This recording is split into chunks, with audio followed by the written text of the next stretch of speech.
Hello, everyone. Welcome to Know the Faith, Defend the Faith. William Hemsworth here. Great to be with you all again today. Pleased to welcome back my guest, our friend David L. Gray. David, he's an American Catholic theologian and historian, and the president and publisher of St. Dominic's Media. He holds a Bachelor of Science in Business Administration from Central State University and a Master's of Arts in Catholic Theology from Ohio Dominican University. His published work, Inside Prince Hall, Freemasonry predates his conversion to Catholicism. He currently resides in the greater St. Louis area with his wife, Felicia. They're active in the Queen of Peace Catholic community on Scott Air Force Base. David is also an on-air radio personality for the Guadalupe Radio Network and is host of the David L. Gray Show, Voicing Truth and Reason, which airs every Wednesday on Guadalupe Radio at 4 p.m. Central. David, welcome back. How are you doing? William Hemsworth, it's a pleasure to be back. Thanks for having me back in. Oh, it's my pleasure. As always, thank you very much. And want to talk to you about critical race theory. Last time I had you on, we talked about it, but I had some, internet fun stuff happen, to say the least. And so I want to get you back on just to continue that discussion. But before we dive deeper, can you maybe tell our audience again what critical race theory is, maybe how it developed? Oh, okay. So we can start at the critical race theory, then I go a little bit backwards just to the critical theories themselves. So we would say that the critical race theory belongs to a family of critical theories. The critical race theory, a lot of people give Derek Bell, who was an Ivy League professor, credit for this. Derek Bell.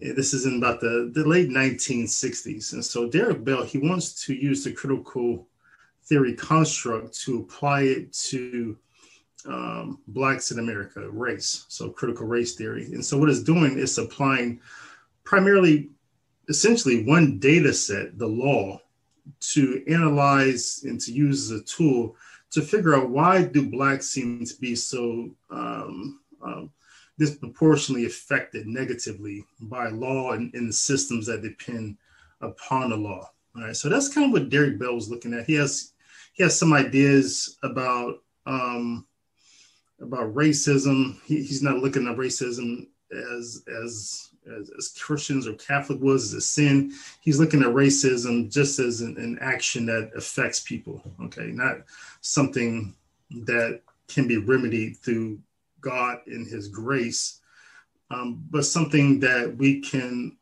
fix just by changing the law. Okay, so if you fix the law, you can get rid of racism. Okay, we should work towards that.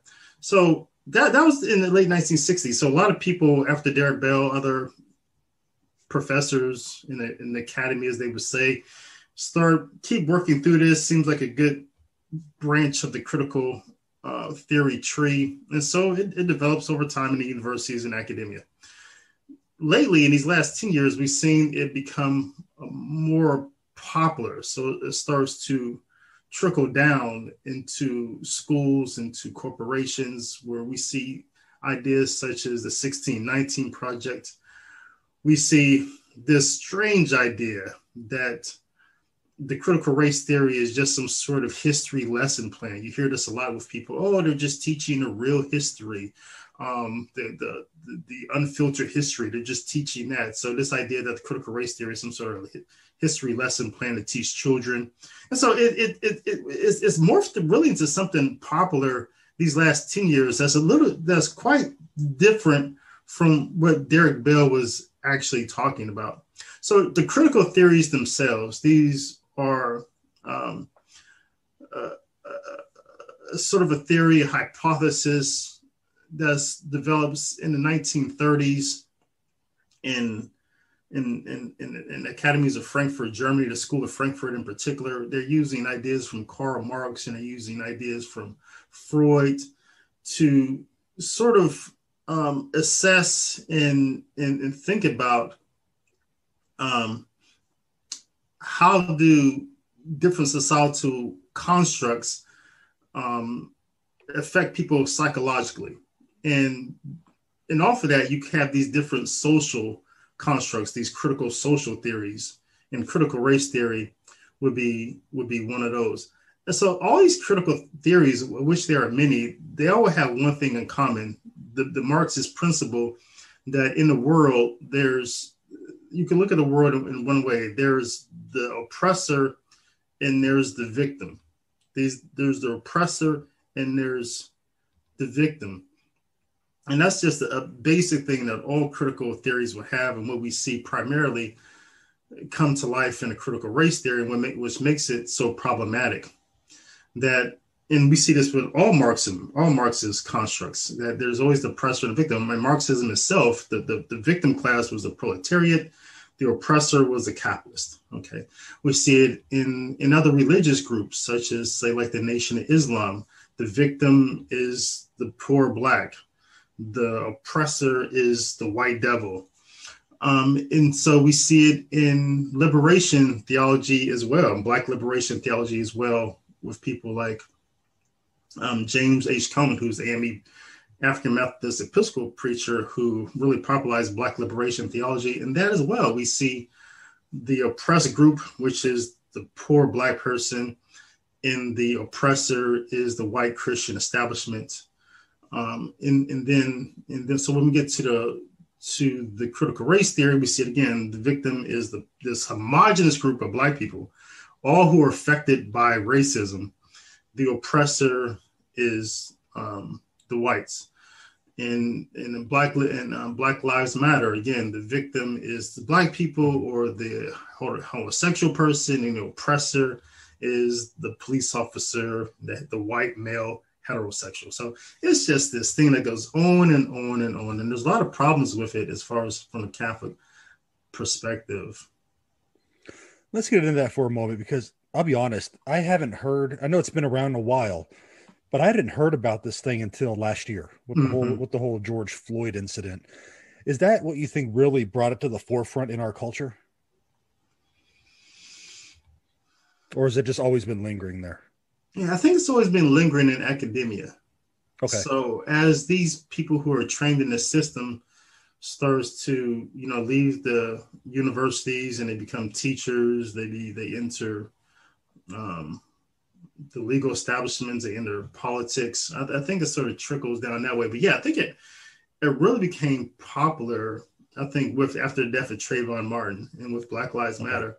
And I think Black Lives Matter was probably, the organization Black Lives Matter is probably on the forefront of really pushing this idea that racism is the most important thing in society. It affects all Blacks. It's prevalent in society. There's systematic racism in place that's affecting everyone. So I think they're really the main ones back when Trayvon Martin, that happened to him, maybe with 2014 or something, when that happened to him, when he died, that it really instigated this push that Black Lives Matter organization was probably most responsible for in popularizing this popular version of Derek Bell's critical race theory. Okay. Well, you mentioned the popular version, and I'm sorry to be jumping back and forth. What's different between the popular version that we see today and maybe what was originally promulgated? Yeah, so Derek Bell, like I say, he's primarily just looking at the law. He's looking at laws that negatively affect Black Americans, Supreme Court rulings, so Dred Scott. He's looking at things, the law, but also systems that depend, that he would say that the law allows to affect Blacks negatively, such as redlining. That would be when mortgage companies and banks were discriminating against Blacks as far as housing and not giving loans to Blacks in certain areas, or not letting Blacks buy in certain areas. And so he's looking at those things. So that's, we could work there. My problem with Derek Bell is that he's just using one data set. I don't think you can use one data set to try to figure out everything, right? You have to apply more data sets. But now, today, how I think has diverged from what Derek Bell was doing, which is more scholarly, right? More academic, really doing some rigorous looks at the law and trying to figure out some things. But now this critical race theory, this idea of racism, is really just an emotion. It's not critical. It's not objective. It's really just a feeling. And if you really push these people on the idea of racism, like show me where systematic racism is today. What they depend on really is just the idea in critical race theory today that all Black people have a personal story, and that their personal story is the truth. So if you're a Black person and you've experienced something that you consider to be racism, well, that's true, and we should accept that as truth. Right. A little while ago, we heard this mantra, believe all women. Okay. Well, critical race theory is sort of like the same thing, believe all Black people, and that their experience, what they have experienced is racism without any question to the facts. Now, I accept the fact that people do experience bad people in life. There's always, like I said, I think I said on my radio show a little while ago, that it doesn't take you long. Maybe you're 5 years old where you're on the playground, and for the first time you realize there's some bad people out here. If you didn't know it before, you figured out that first day on the playground in kindergarten, right? And people don't play fair. And that's life. It's a sandbox, and people don't play fair. And so, yeah, I think a lot of people may experience racism, prejudice, bigotry, but to immediately, what this critical race theory today, uncritically, without any inspection, wants to do is for you to immediately jump to, I just experienced racism. If you're about to get on the elevator and the person on the elevator closed the door, that was racism, right?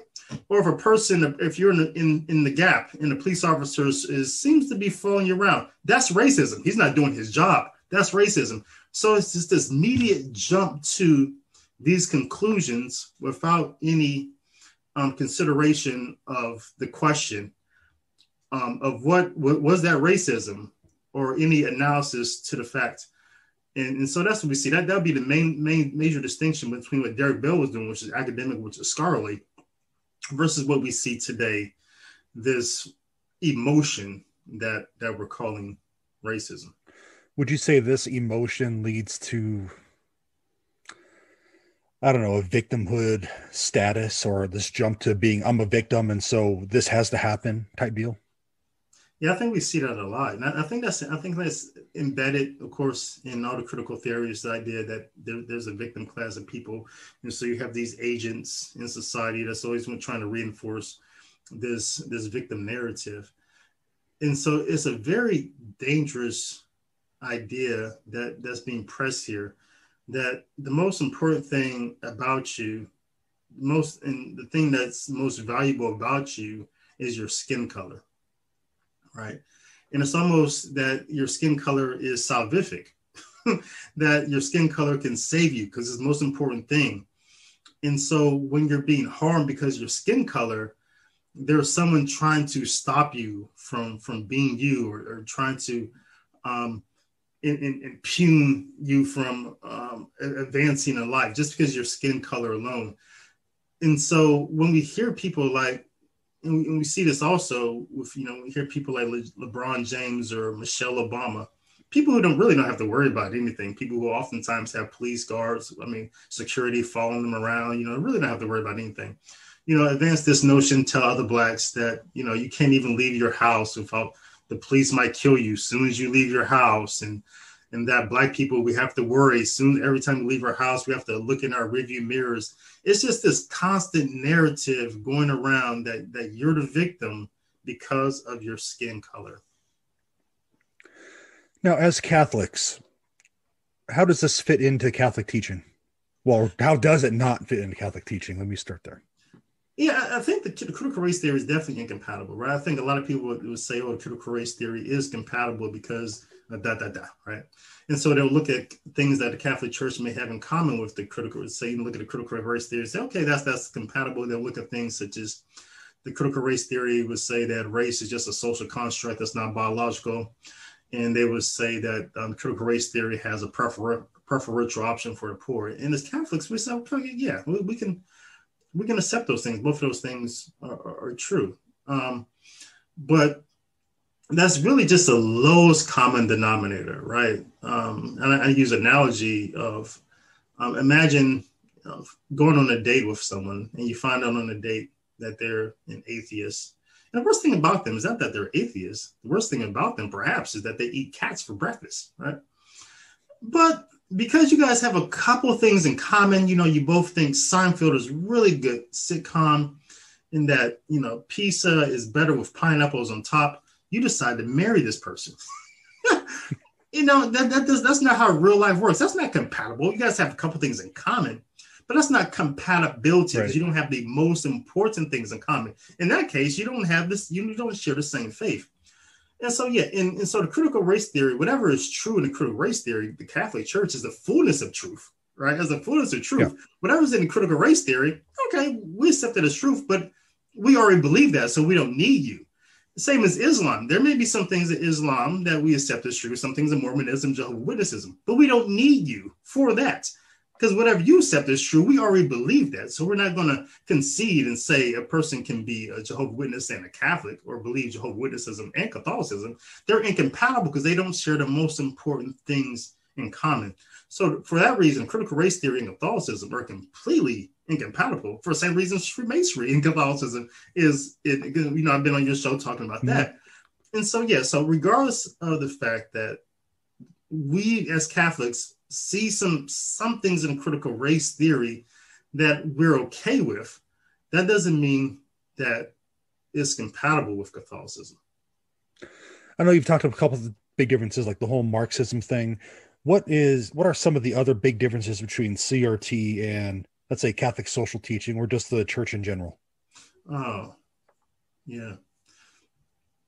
So the critical race theory, when it's looking at race as being a problem, what does it then see race as? How does it propose to solve it? Well, the critical race theory thinks you solve it through changing legal structures, changing the law. And so that's quite different than what Catholic social teaching or the Catholic idea of justice. For the Catholic, justice is simply defined as rendering the other person their due, right? Rendering the other person their due, right? From the divine perspective, we say, oh, God, how does God render the other person their due? Or for God, the highest what we're due is, we can look at his nature and we say, well, God is love. And so what we're due is love, not because we're owed it, just because that's God's nature. That's what he is. And the highest sign of that, of course, is his son, Jesus Christ. Christ entered the world because God loved the world so much that he gave us his only begotten son.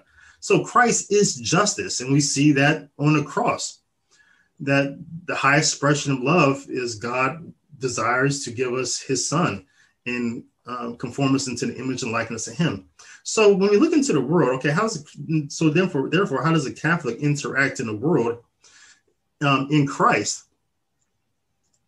Well, I think we ask the same question. What does the other person do, right? Well, they're due Christ. And so how can I bring them Christ? They're due God's love. How do I bring them God's love?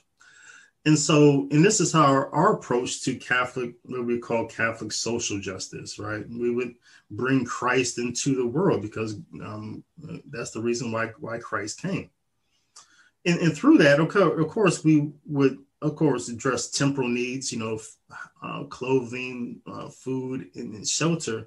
But our main agency, our main duty is to bring Christ into the world so that that person may encounter Christ. And so we see two different things. We see one, the church is hoping to lead people into encounters with Christ so that they may be saved, right? Most importantly, in the life to come. And then there's the critical race theory that's proposing this idea that the best we can do for people is to change the law so that we may end racism. And they really believe that racism can be ended, which is a strange thing, that the idea that you just end a sin through the law.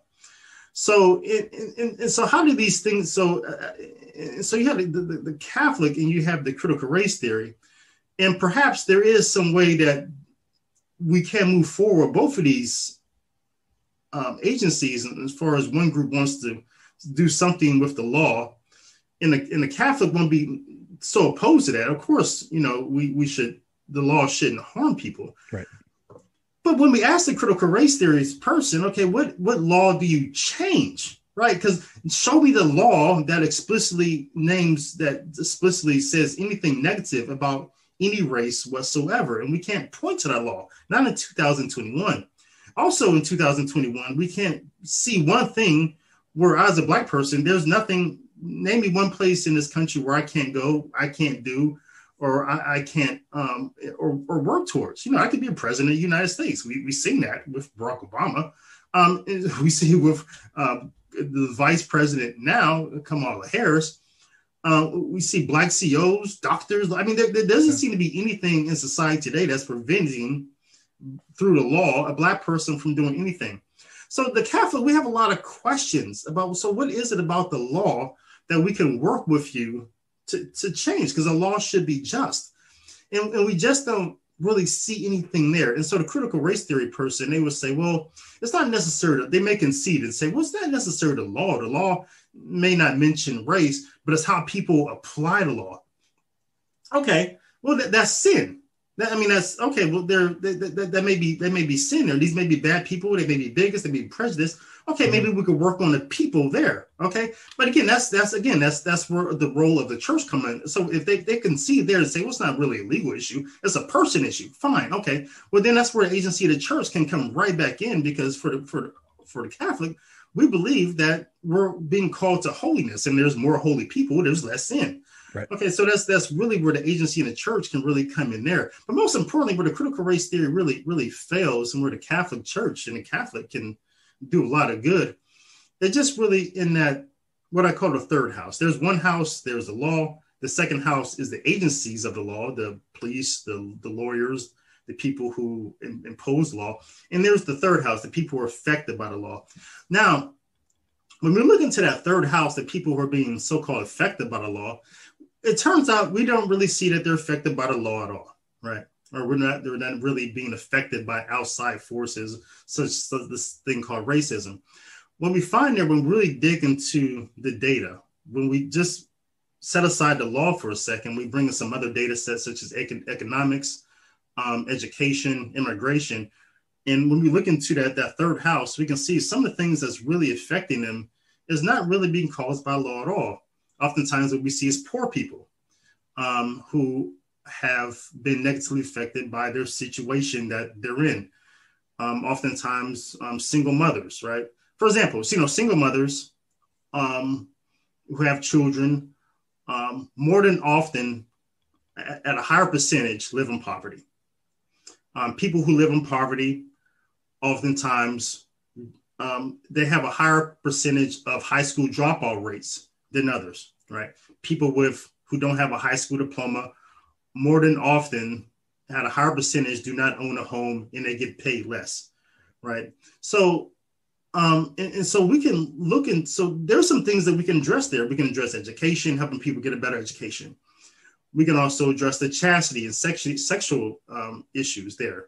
The Catholic Church has a great truth about how to use our human sexuality, right? It's for marriage. Right. So we can address that.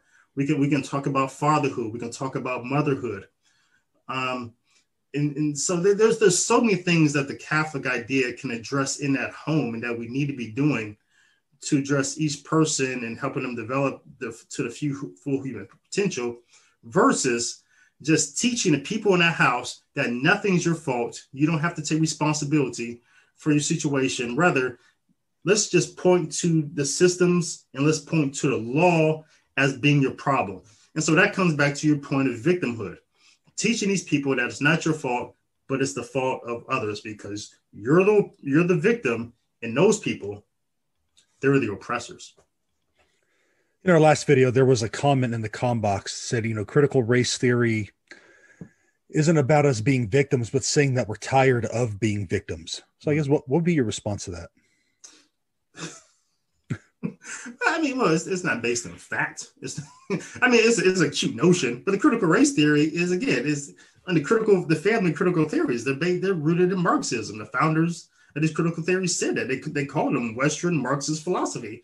Therefore, there's a victim class of people and there's oppressors. I appreciate the fact that people want to say that critical race theory isn't that, it's something other, like the person in the comment box said. But it reminds me, just like people who were saying, well, where they were saying about Black Lives Matter, right? That it's about this, but it's not about that. But it's not really. It's really not based in. It's really not based in fact. Why do you think this? At least when you go on Twitter, you see a lot of people talking about, a lot of Catholics talking about this theory. Why do you think it's so popular among some Catholics? Yeah, well, the Catholics that is popular amongst, William, are the same Catholics that Black Lives Matter was popular amongst, right? Sure. So the same people who are saying, oh yeah, critical race theory, would say people who say Black Lives Matter. It's the same group. I mean, there's just some people in the Catholic Church that appeals to Marxist ideas, but there's some, I think, good, well-meaning people in the church, and I don't intend to use well-meaning as some sort of goal that we aspire to. Like I said, well-meaning people go to hell every day, but I think there's some, people have some good intentions or think they're doing their best in the Catholic Church that really believe that there's a marginalized group of people who are being negatively affected. Again, I will push back upon that if we include some other data sets. I could look at first-generation immigrants in this country, poor first-generation immigrants, not the well-to-do ones that come from China and go to our best universities, but some poor ones who come to this country in their first generation. They do a lot better than a lot of poor Black Americans in this country, and poor people in Southern Ohio, poor white people in Southern Ohio. They do better. So I know it's not racism, right? But that, setting that aside, I think there's some people in the Catholic Church who think there's a marginalized group of people in this country who are being harmed and negatively affected, and they're on the bottom. And I think that's true. I think there's always been marginalized people throughout history. Jesus encountered many of them. And so I commend those people for seeing the marginalized people and wanting to do something.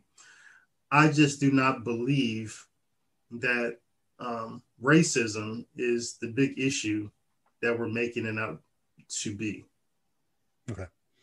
What do you think we could do as lay people or as a church, I guess, to get the message of the church out in a better way?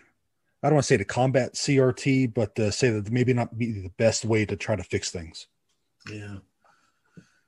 I mean, that's been like the Catholic struggle, right? I mean, the Catholic Church, we've had the answer to all these things, circa 33 AD. And I think the liturgy of the church, I think, is the answer to everything. And I just don't think that for a lot of us, I don't think Christ in his church is enough. I think for whatever reason, we want to appeal to constructs outside of the church. What's the next cute idea that comes along, and just use that as an answer when the answer is just right there in front of us. Mm-hmm. And so I know evangelists and theologians like you, that's part of your work of promoting the faith through apologetics and things like that. And I think we just have to do a better job. I don't know what better means, but a better job of convincing people that Christ and his church is enough, and that Calvary is enough, and that it's not these mantras and it's not these things. It is Christ and Christ crucified is the answer to everything. Well, let's switch gears a little bit. And by that note, since you said the liturgy fixes everything, check out David's book, The Divine Symphony. Okay. Check it out. Well, so what have you been up to, David? You've been pretty busy. What do you have going on in your ministry? Man, it does seem like I'm really busy. So I think last time I was here, I was telling you about a book, right, that St. Donis Media is putting together. Because I was really fascinated by so many Black Americans coming into or finding the traditional Latin Mass, were appealing to that, but then recently with the motu proto, I'm going to go back and see if we could reconsider maybe expanding that to include just not Black Americans, but perhaps all people. Because I think there's a story to be told there right now that we have a leadership who has, if we just accept at face value, if we just accept at face value what he said in his letter, Guardians of Tradition, that, he's heard a lot of negative things, right? Mm-hmm. But I think we should do our job to tell a positive story, right?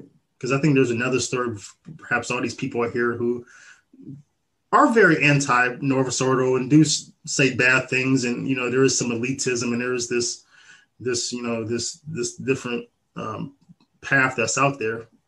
But I think we really need to do a better job of telling the story how there's some good news about how good the traditional Latin Mass has been to families and how families are attracted to it, how it's really saved families in their life. So I think we're going to go back and revisit that book and perhaps going to include a lot of stories from different people.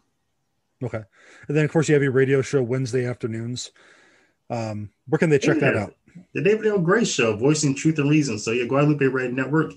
Every Wednesday, 4 p.m. Central Standard Time. Like you said, we're talking about everything. We're talking about the faith. We're talking about Dominican spirituality. We're talking about donuts and bourbon. What's going on in the church right now. And so that's usually the first half of the show. I usually do a monologue, right, on something interesting. Then the second half of the show, I have people on it. You were on the show. You were telling your conversion story. So that was good. So tune into that. Great. And again, thank you very much for having me on. It was a lot of fun. And thank you for coming on the show today to talk about critical race theory. Where can our listeners learn more about you and maybe send you a message or your website? Yeah, so that's David L. Gray, that info, DAVIDLGRAY.info. Just find me there, and that's a jumping off point to everything else I'm doing on social media. All right. David, thank you very much. God bless you. Thanks, William. All right. Take care.